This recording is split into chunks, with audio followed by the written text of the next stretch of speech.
출애굽기 19장 5절에서 6절까지 함께 읽겠습니다. 세계가 다 내게 속하였나니 너희가 내 말을 잘 듣고 내 언약을 지키면 너희는 모든 민족 중에서 내 소유가 되겠고 너희가 내게 대하여 제사장 나라가 되며 거룩한 백성이 되리라. 너는 이 말을 이스라엘 자손에게 전할지니라. 아멘. 오늘 언약 백성에게 필요한 거룩한 삶, 언약의 백성들에게 요구하시는 거룩한 삶에 대해서 오늘 여러분과 은혜를 나누고자 합니다. 오늘 종혁이 종이 학교에서 굉장히 뜻깊은 시간을 가졌던 것 같아요. 오전에는 성교육에 대해서 하고, 그리고 레바논으로 선교 가시는 이제 준비하시는 선교사님이죠. 이제 선교사님이 그 성교육도 하시고, 원래 그 일을 하셨던 분이래요. 하시고 이제 레바논으로 하나님이 부르심을 받고, 이제 어떻게 보면 파송은 지역교회에서 하지만 학교의 차원에서 이분들이 이제 파송해주면서 후원도 이렇게 좀 해드리고, 기도도 해드리고, 또 우리 학생들이 축복도 해드리고 하는 이제 그런 시간들이 있었는데, 이제 종혁이네 반 같은 학년 아이가 난 남자인 줄 알았더니 여자아이더라고요. 근데 나는 처음에 이제 교실에 딱 들어갔는데, 종혁이 반에 들어가서 전해줄 게 있어 들어갔잖아요. 근데 두 사람이 있는데 그 학생이 나는 선생님인 줄 알았어. 그 정도로 이거 굉장히 성숙하고, 키도 좀 크지만은 성숙하고 그렇더라고. 역시 선교사님 자녀라 뭐가 다르다. 큰딸이더라고 보니까. 그런 이제 모습을 쭉 지켜보면서 오늘 이 말씀이 생각나게 해주시고, 하나님께서 많은 것들을 이제 묵상하게 하셨는데, 그 중에 하나가 가장 중요한 핵심 키워드 하나가 하나님이 주신 것은 거룩이라는 단어였어요. 거룩. 이 세상에 많은 다음 세대 자녀들 다 일반 학교에서도 성교육 다 하잖아요. 그런데 결과는 교육을 안 하니만이 못하는 그런 결과가 지금 세상 속에서 일어나고 있단 말이에요. 오히려 모르는 게 더 나을 만큼 더 타락의 길로 가는 그런 일들이 벌어지고 있는 게 지금 현실이에요. 그러나 여기 이 디모데 학교에서 지금 교육을 하고, 그 다음에 순결 서약식을 이제 하는 것들을 보면서 그 순결 서약식의 내용들을 쭉 읽어가는데 참 너무나 글이 아름답고 굉장히 고결한 그런 이제 내용들이 참 마음에 감동을 주더라고요. 저렇게 중학교, 고등학교 대부분 중학생 아이들이었죠. 고등학생 애들은 다 했으니까 거의 다 하나님 앞에 거룩함에 순결함에 그런 서약을 하는, 그리고 그 부모님들이 다 와서 그 자녀들과 함께 같이 앞에 나와서 사인을 하고, 그리고 사진을 찍고 하나님과 사랑 앞에서 어떻게 보면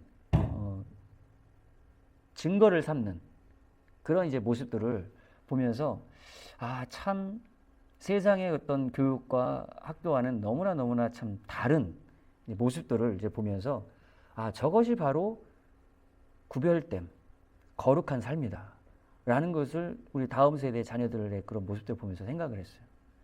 그리고 그 선교사님의 삶은 더 한 차원 높은 수준의 거룩함, 구별된 모습을 우리에게 보여주더라고요. 자녀가 셋이에요. 큰 딸이 종혁이랑 같은 애니까 중3이고, 작은 아이는 보니까 초등학교 한 2, 3학년 될까? 막내가 초등학교 2, 3학년 되고, 그 위에 아이가 한 4, 5학년쯤 돼 보이는 그런 정말 어린 아이들을 데리고, 레바논이 어딘지 여러분 아세요? 레바논은 이스라엘하고 시리아 바로 옆이에요. 국경을 다 맞대고 있어. 지금 시리아에서 내전이 일어난 지가 지금 벌써 수년이 흘렀잖아요.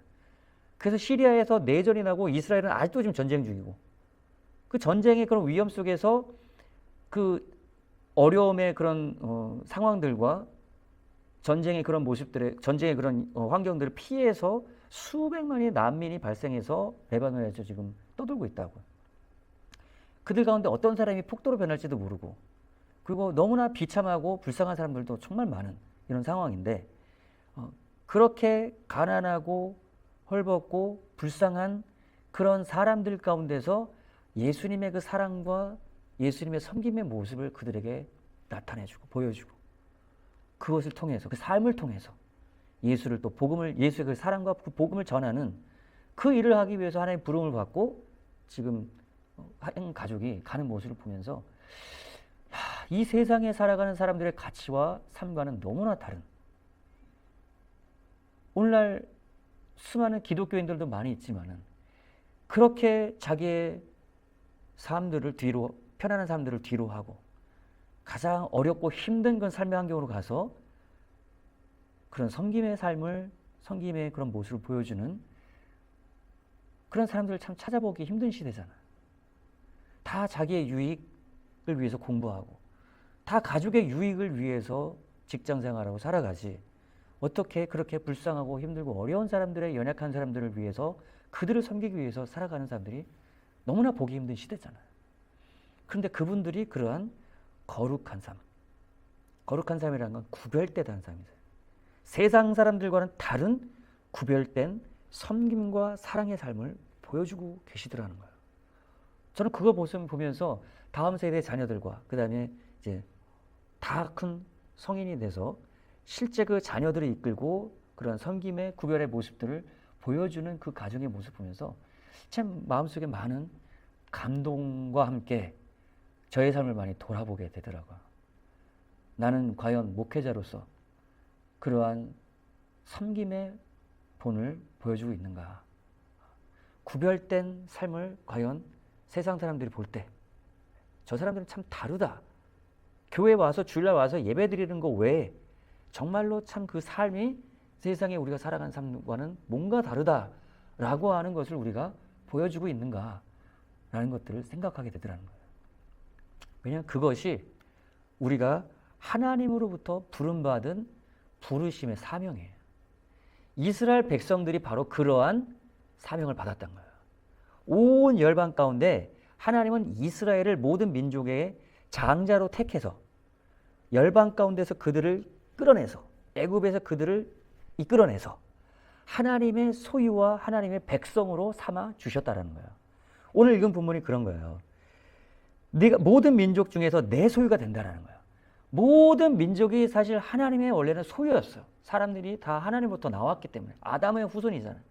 그런데 그 떠난 모든 민족을 하나님께로 돌이키기 위해서 하나님은 한 사람 한 민족을 택했는데 그것이 바로 아브라함이었고 그 후손인 이스라엘이었단 말이에요. 그 택한 그 민족을 하나님의 소유 삼아 주셨고, 그리고 너희가 내게 대하여 제사장 나라가 되고, 제사장 나라가 바로 하나님과 그 민족의 가운데 서서 가교 역할하는 다리 역할, 브릿지 역할을 해서 하나님의 은혜와 축복과 그 생명이 그 이스라엘을 통해서 흘러가게 하고, 그리고 모든 나라와 민족의 그런 문제와 그 죄들을 또 가지고 하나님께 나아가는 그러한 중재자의 역할로서 이스라엘 백성들을 하나님은 삼아주셨죠. 그리고 그 이스라엘의 사명을 가지고 예수님이 오셔서 이 이스라엘이 이루어야 될 사명을 예수님이 이루어주셨다는 거예요. 모든 열방에 영원한 생명과 축복이 전해지도록, 흘러가도록 하늘의 영원한 생명과 축복을 예수 그리스도 안에서 모든 나라와 민족이 받게 됐단 말이죠. 예수 그리스도를 통해서 우리는 영원한 생명을 얻었단 말이죠. 예수 그리스도를 통해서 우리의 죄가 사함받았단 말이에요. 죄가 해결된단 말이죠. 예수님은 우리의 영원한 제사장이 되어주셨죠. 그것이 이스라엘의 사명이었더라는 거예요. 근데 그 이스라엘에게 하나님이 말씀하신 게 뭐예요? 너희가 내 말을 잘 듣고 언약을 지키면, 그러면 하나님의 소유가 되고 제사장 나라가 되며 마지막으로 거룩한 백성이 된다는 거예요. 거룩하다는 것은 구별되다라는 거예요. 구별되다는 것은 쉽게 말하면 다르다는 거예요. 세상 모든 민족과는 다른 민족이라는 거예요. 하나님에 속한 민족이라는 거예요. 뭐가 달라요? 하나님의 음성을 듣고 언약을 지키는 삶을 산다는 거예요.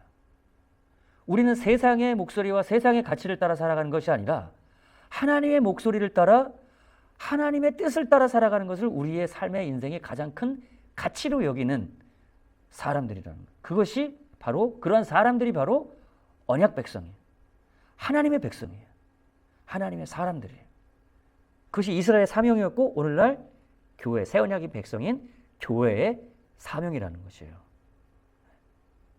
우리가 이 세상에서 살아갈 가치, 그리고 사명, 그것이 바로 하나님께 속한 백성으로서 세상과는 다른 삶을 보여주는 하나님의 목소리를 따라 하나님과 언약의 관계 속에서 그분의 뜻을 따라 살아가는 삶. 아까 레바논 선교사님처럼 하나님과의 언약의 관계 때문에 그분의 부르심을 따라서 언약의 동반자 되신 그 하나님의 부르심과 뜻을 이루기 위해서 자기의 인생을 맡기고 간단 말이에요. 이것이 언약의 백성이에요.